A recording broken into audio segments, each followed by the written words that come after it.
खैर जी हम इस पॉइंट तक पहुंच चुके हैं और यहाँ पे आने का मेरा ख्वाब था बहुत पुराना। सालों से मैं सोच रही थी कि मुझे इस पॉइंट पे जाना है, हम जब भी कभी आभा जाएंगे हम यहाँ ज़रूर जाएंगे। और आज फाइनली मैं उस जगह पहुँच चुकी हूँ और मुझे देख के इतनी दिल को खुशी थी। और ये देखिए जी, ये जो सारे किले बने हुए हैं ना, ये किले एक्चुअली इतने पुराने ही हैं।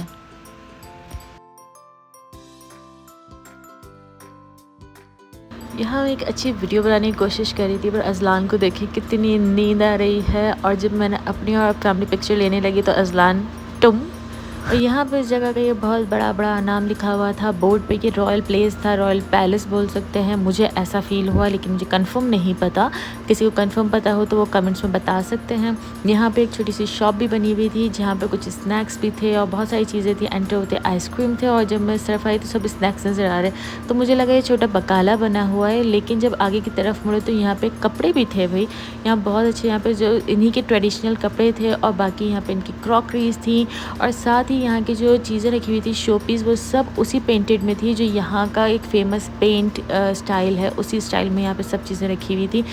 अच्छा, मेरा फ़ोकस होता है कि कहीं जा रहे हो यहाँ पे कोई स्पेशल चीज़ मिल रही है ना, तो वो लाजमी लेनी है। यहाँ पे देखिए एक आंटी अपने बच्चे को नहला रही है, उसका भी स्टैचू बना के रखा हुआ था। ऊद जलाने के बहुत सारे पीसेस रखे हुए थे और सब पे वही स्पेशल पेंट हुआ हुआ है जो कि इस एरिया का फेमस पेंट है। और ये जो डोम से रखे हुए हैं, ये कुछ स्टोरेज के लिए, आप ज्वेलरी बॉक्स बोल सकते हैं, कुछ भी बोल सकते हैं। कप्स यहाँ पे उसी पेंटेड में थे। अब ये छोटे वाले या बड़े वाले, इन दोनों में से मुझे कोई ना कोई एक चीज़ लेनी थी। और यहाँ पे सऊदी स्टाइल में भी आदमी खड़ा हुआ है, डॉल्स को उन्होंने डेकोरेट किया हुआ है बेसिकली। दूसरी तरफ आए तो यहाँ पे और बहुत सारी चीज़ें रखी हुई थी, ये हांडियाँ भी रखी हुई थी। मेरा तो दिल चाह रहा था मैं ले लूँ, मैं सब कुछ ले लूँ, लेकिन क्वाइट एक्सपेंसिव, बहुत ज़्यादा एक्सपेंसिव की हुई थी चीज़ों को। बहुत छोटी छोटी चीज़ें और बहुत एक्सपेंसिव दी हुई थी। जैसे कि ये कि बैग है 35 रियाल का, सिर्फ कपड़े का नॉर्मल बैग है जो कि हम यूजुअली 5 रियाल का परचेज़ करते हैं। यहाँ पे कुछ तलवारें शलवारें थी जो यहाँ सऊदियों का, यमनियों का ट्रेडिशन होता है, उनके कपड़े वगैरह रखे हुए थे। सब उसी तरह की सारे कपड़े और ड्रेसेस वगैरह मिल जाएंगे, उनके एसेसरीज़ भी सब यहाँ पे मिल जाएंगी। और फिर एंड में मुझे ये एक नज़र आया, मैग्नेट्स लगे हुए थे यहाँ पे, ये फ्रिज मैग्नेट बना हुआ था उसी शेप का जो मुझे लेने थे, तो मैंने वो ले लिया था।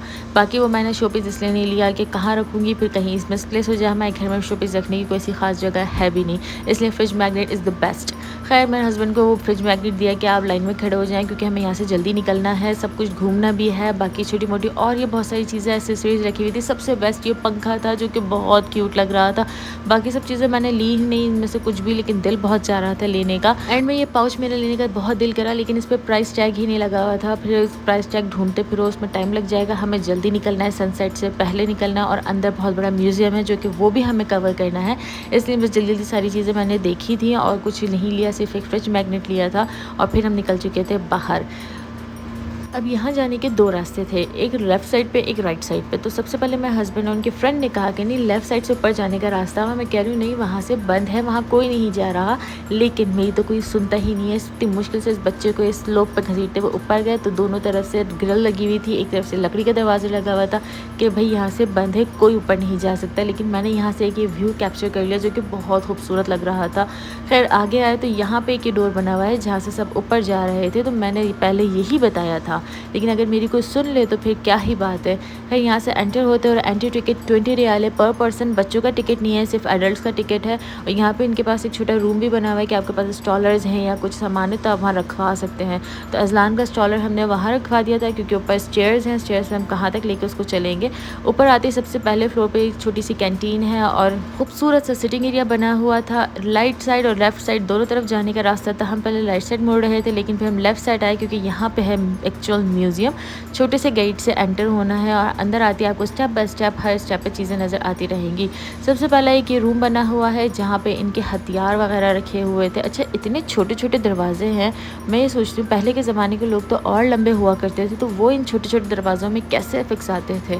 खैर यहाँ पे इनके जो औजार होते हैं लड़ाई झगड़ों के और हथियार शिकार के, इस टाइप की चीज़ें रखी हुई थी। यहाँ पे गन्स हैं और वो जो तीर वाली चीज़ें होती हैं और ये जो निशाने वाली चीज़ें होती हैं, खैर मुझे नाम नहीं पता, मैं अपनी मर्ज़ी से नाम रख रख के आपको डिस्क्राइब कर रही हूँ। बाकी ये बाहर कुछ फ्रेम्स लगे हुए थे जहाँ पे इनकी स्टोरीज़ लिखी हुई थी, इंग्लिश में नहीं थी इसलिए कुछ समझ नहीं आ रहा था। आगे चल के ये देखें डोर का साइज़ देखिए कितना छोटा सा है, इस छोटे से साइज़ में से हमें झुक के जाना था। अच्छा, इस वाले में थे ये ज़ंजीरें जो कि मेरे मुजरिम को मैंने पहना दी थी। आई थिंक सो ये वो चीज़ें हैं जो मुजरिमों को पहनाई जाती है, तो इसलिए मैंने एक मुजरिम को पहना दी थी। विंडो से छोटा सा एक प्यारा सा व्यू लिया और फिर हम निकल गए थे दूसरी स्टेप पे जाने के लिए। अब ये है सेकंड फ्लोर और सेकंड फ्लोर पे उन्होंने एक छोटा सा प्यारा सा सिटिंग एरिया भी बना हुआ था। एज़ यूजुअल पुरानी चीज़ें हैं तो यहाँ पे रेडियोज़ रखे हुए थे, थोड़े बहुत यहाँ पे भी औज़ार हथियार वगैरह थे और हमारा बच्चा हर स्टेप के जाके विंडोज़ ही बंद कर रहा था। यहाँ से बहुत प्यारा व्यू आ रहा था, मैं यहाँ बैठ के 2-3 कॉफ़ी तो आराम से पी सकती हूँ, इतना खूबसूरत व्यू था ये। खैर बाकी छोटे से सोफ़े रखे हुए थे, यहाँ पे आप पिक्चर्स क्लिक करवानी होती हैं तो वो करवा सकते हैं और यहाँ पे ये बारकोड दिया हुआ था जिसको स्कैन करके अंदर जो चीज़ें हैं उनकी हिस्ट्री पता चल सकती है, लेकिन इतना टाइम नहीं था, सिर्फ चीज़ें देखनी थी तो बारकोड स्कैन नहीं किया और अंदर आ गए थे। अच्छा, यहाँ पे एक चीज़ नोटिस करिएगा कि सऊदियों का स्टाइल और देसी स्टाइल दोनों सेम है। सऊदी भी देसी होते हैं, उनके पास ये शंग्रीला वाली सिलाई मशीन भी होती है। उनके ड्रेसेस थोड़े चेंज होते हैं लेकिन इनका लिविंग स्टाइल, लाइफ स्टाइल बहुत सिमिलर टू देसी है। इनके वॉशरूम्स भी देसी ही होते हैं। बाकी ये हाथ का पंखा, ये छन्नियाँ, ये छबड़ियाँ, ये जो पंजाबी और ये सब चीज़ें ये पाकिस्तान में तो कितनी पाई जाती हैं, तो इसलिए बहुत रिजेंबल करता है सऊदी देसी स्टाइल से। इसलिए यहाँ पे ज़्यादातर शॉपिंग वगैरह भी अगर आप करने जाओगे ना तो आपको देसी वाइब्स ज़्यादा आती हैं। खैर हम आ गए थे अब थर्ड फ्लोर पर, एक और छोटा सा दरवाज़ा था, देखा कितना झुक के जाना पड़ता है। यहाँ पे कुछ भी नहीं था, एक नल लगा हुआ था, मुझे लगा ये किसी का वॉशरूम होगा जिसको आने जाने का रास्ता बना दिया था। यहाँ से भी सेम व्यू ही है लेकिन हर तरफ से इतना खूबसूरत व्यू लग रहा था। खैर यहाँ पे आएंगे तो ये टेरेस की तरफ दरवाज़ा निकलता है जहाँ पे बहुत सारे लोग एज यूजुअल बैठे हुए भी थे और ये रास्ता दूसरे वाली तरफ कनेक्ट कर जाता है।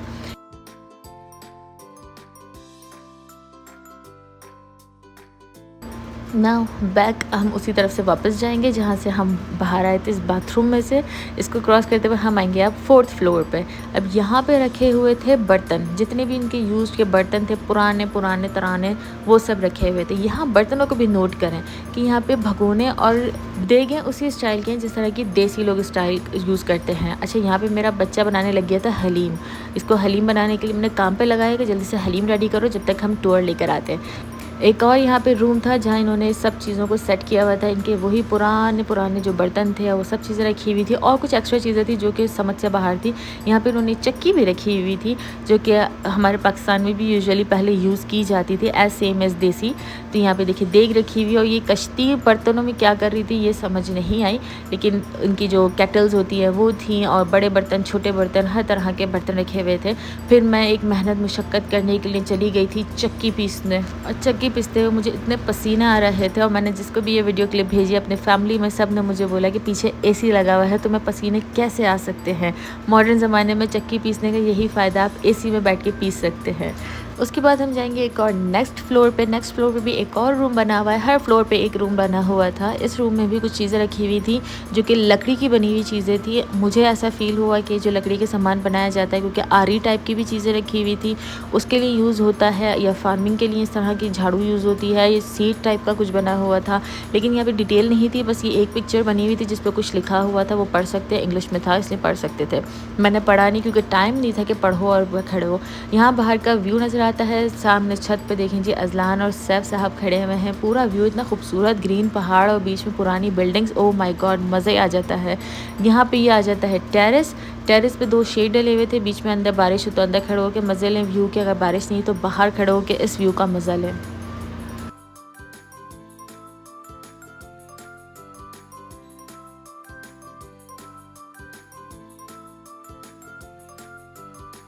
दैट्स इट, ये वाली बिल्डिंग यहाँ पे ख़त्म हो गई थी और अब हम जाएंगे नीचे। जिन फ्लोर से आए थे जाहिर सी बात है उन्हीं फ्लोर्स को कवर करते हुए हमें नीचे जाना है। यहीं तक ये म्यूज़ियम था, इसके आगे और जो बिल्डिंग्स बनी हुई है अब हम उस तरफ जाएंगे। बाहर निकल के देखा तो ये कुछ तंदूर टाइप की चीज़ लग रही थी लेकिन क्या था ये नहीं पता। सामने वाला साइड जो राइट साइड था अब हम उस तरफ जाएंगे। बीच में इतनी बड़ी सी केटल भी रखी हुई थी। यहाँ पिक्चर्स के लिए स्पॉट्स बहुत सारे बने हुए हैं और कॉफ़ी के लिए बहुत स्पॉट्स बने हुए हैं जो कि अब आगे आपको दिखाऊंगी। इस तरफ सारा सारा कॉफ़ी एरिया समझ लीजिए। ये फर्स्ट स्टॉप आ जाता है, यहाँ पे भी सिर्फ सिटिंग एरिया लगा हुआ है। नीचे से कॉफ़ी लेके ऊपर आके इस व्यू को देखते हुए एंजॉय करते हुए आप सिटिंग एरिया इन पे बैठ सकते हैं।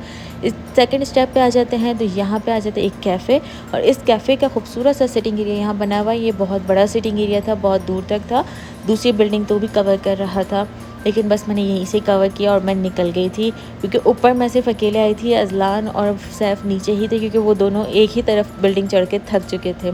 एक और स्टेप आता है, वहाँ कुछ भी नहीं था, सिर्फ स्टेयर्स बनी हुई थी। तीसरे फोर्थ स्टेप पे यहाँ पे आ जाते हैं एक और सिटिंग एरिया। यहाँ पे भी कैफ़े था जो कि अभी बंद पड़ा है, सिर्फ इसके आगे डब्बे पड़े थे बहुत सारे। उसके आगे जब ऊपर आते हैं तो सामने एक और दरवाज़ा नज़र आता है जहाँ कोई नहीं जा रहा था, लेकिन मैंने सोचा कि मैं जाऊंगी, और जब रास्ता बना हुआ है तो मतलब जाने के लिए ही बना है ना, तो कुछ तो होगा वहाँ पे। बस ये सोच के मैं निकल गई थी और मैं सिर्फ चले जा रही थी। बीच में थोड़ा सा डर भी लग रहा था, क्योंकि इस तरह से सुनसान जगहों पे जाने में डर लगता है भाई। आगे आगे डर मेरा बढ़ गया, क्योंकि यहाँ कुछ नहीं था, सिर्फ झाड़ियाँ थी और यहाँ पर टूटी हुई दीवार थी, और नीचे भी सिर्फ झाड़ियाँ और कचरा पड़ा हुआ था, कुछ नहीं था। आगे और जाने का और रास्ता था पर मैं नहीं गई, और यहाँ से मैं भागती भी बाहर निकली थी, क्योंकि मुझे वो झाड़ियाँ और टूटी हुई दीवार देख के पता नहीं क्यों एकदम से डर लगा और मैं भागती हुई बाहर आ गई थी। उसके बाद आगे की तरफ गई तो राइट साइड पे एक और स्टेयर्स नज़र आई थी, और नीचे की तरफ भी जाने का रास्ता था, लेकिन वहाँ पे दूर से नज़र आ रहा था कि कुछ भी नहीं है, सिर्फ नीचे रास्ता बना हुआ है पिक्चर्स के लिए। फिर ये जो स्टेयर्स थी मैं इस पे चढ़ना शुरू हो गई थी कि यहाँ पे ऊपर जाके देखते हैं। ऊपर भी मुझे कुछ नहीं मिला, लेकिन इस तरफ से कुछ लोग बाहर निकलते हुए नज़र आए, तो मुझे लगा कि इस दरवाजे के अंदर जाके कुछ तो है। तो मैं गई इनको देख के कि इस दरवाजे में कुछ है, तो वो देखने जाना चाहिए। मुझे लगा कि बैक साइड वाला ही एरिया जहाँ से मैं आई हूँ, लेकिन वो एरिया नहीं था, यहाँ पे भी एक डेंजर एरिया ही था। यहाँ ये एक दरवाज़ा था जिसमें मेरा बहुत दिल चाह रहा था कि इस दरवाजे को खोल के देखा जाए, लेकिन वही कि आपके अंदर एक डर होता है, वो डर मेरे अंदर था, तो मैंने नहीं खोला और मैं बाहर आ गई। और मुझे देख के ये एक और अंकल भी इस दरवाजे में जाने की कोशिश कर रहे हैं, तो वो भी इसी तरह डर के बाहर आ जाएंगे। खैर ऊपर जो स्टेयर्स थी वहाँ पे कुछ भी नहीं था, यहाँ पे भी उन्होंने बोर्ड लगा के बंद किया हुआ था, और उस तरफ भी दरवाज़ा लगा के उन्होंने बंद कर दिया था। कुछ भी ऊपर नहीं था, सिर्फ यहाँ पे आप पिक्चर्स करवाने के लिए ऊपर आ सकते हैं, तो बहुत खूबसूरत व्यूज़ में आपके पिक्चर्स आएंगे। यहाँ देखिए ऑलमोस्ट सनसेट हो चुका है, ऑलमोस्ट सनसेट होने ही वाला है, तो हमें यहाँ से अब जल्दी निकलना है, क्योंकि जो रास्ता है वो बहुत ख़तरनाक है, हम अंधेरे में वो रास्ता नहीं कवर कर सकते। अज़लान को यहाँ स्लोप मिल गया था, तो उसने उस स्लोप पे भाग भाग के बुरा हाल कर लिया था। उसको ज़बरदस्ती हम गोद में उठा के नीचे लेकर आ गए थे। और ये देखिए जी, ये रूम है जहाँ हमारी स्टॉलर रखी हुई थी, उनसे हमने अपनी स्टॉलर ली थी और हम निकल चुके थे बाहर। दैट्स इट, बस यही था इन बिल्डिंग्स के अंदर। लास्ट में मुझे एक नज़र आया था रेस्टोरेंट, जो कि अंदर से बहुत डिम लाइट्स में था। मैं अंदर नहीं गई, क्योंकि एक ऑकवर्ड फीलिंग लगती कि इससे वीडियो बनाने जाऊंगी क्या, तो इसलिए मैं अंदर नहीं गई। और यहाँ से हमें एग्जिट होना था, अगर जिनकी गाड़ी यहाँ है तो वो यहाँ से एग्जिट हो सकते, लेकिन हमें इस तरफ से स्टेयर्स मिली थी, जहाँ से अज़लान को इस तरह उठा के नीचे ले जाया जा रहा था, क्योंकि अज़लान को हमने स्टॉलर में बिठा दिया था, थक गए थे गोद में लिए लिए, तो उसको सैफ और उनके दोस्त इस तरह से उठा के नीचे लेके जा रहे थे। अच्छा, ये है भाई बैक साइड का एरिया, जहाँ पे मैं ऊपर तक गई थी, जो खंडर बना हुआ था सारा। मे बी इस वाली बिल्डिंग में कोई रहता हो, क्योंकि इसकी सारी जो डोर्स हैं वो सब न्यू लगे हुए थे ग्रीन कलर के, तो मुझे लग रहा था कि इस बिल्डिंग में कोई ना कोई रहता होगा, या इस बिल्डिंग में कुछ तो उन्होंने किया हुआ होगा। खैर जब हम गाड़ी में आए तो मैंने अज़लान को उसका गिफ्ट दिया, उसको सरप्राइज़ था ये, और इतना खुश हो गया था वो ट्रक्स लेके, और उसका बस ही चल रहा था कि खोल दो खोल दो। जब बार बार उसने मुझे बोला ओपन ओपन, तो फिर मैंने इसको सारे ओपन करके दे दिए थे। लाजमी था इसको बिज़ी रखना, क्योंकि इतना ज़्यादा फोकस करके गाड़ी चलानी होती है, और ये आगे की तरफ ही बाबा की तरफ जा रहा होता है, इसलिए वो बहुत डेंजर हो जाता है। इसलिए इसके लिए सरप्राइज़ लिया, उसको बिज़ी रखा उन ट्रक्स के साथ। बाकी इन सब खूबसूरत वादियों से, इतनी खूबसूरत व्यूज़ के साथ हम वापस यहाँ से निकल रहे हैं। दिल तो नहीं चाह रहा था जाने का, लेकिन मजबूरी है, जाना है। ये इनका एंट्री गेट था, वही अब एग्जिट गेट बन गया था। And then bye bye. अब यहाँ से जो ये रास्ते शुरू हुए ना, कि ऊपर की तरफ जा रहे हैं, तो नज़र नहीं आ रहा था कि आगे है क्या। इस तरफ जब टर्न ले रहे थे, तो बस मैं अल्लाहू अकबर फुल टाइम आयतुल कुर्सी पढ़ते हुए ही ऊपर चढ़ रही थी, क्योंकि ऊपर चढ़ते हुए आपका जो बोनट है वो सामने आ जाता है और रास्ता नहीं नज़र आ रहा होता, तो बस वो थोड़ा डेंजर रास्ता था। बीच में हमें एक और स्पॉट मिला जहाँ बहुत सारे लोग रुके हुए थे, तो हमने भी वहाँ थोड़ी देर रुकना समझा।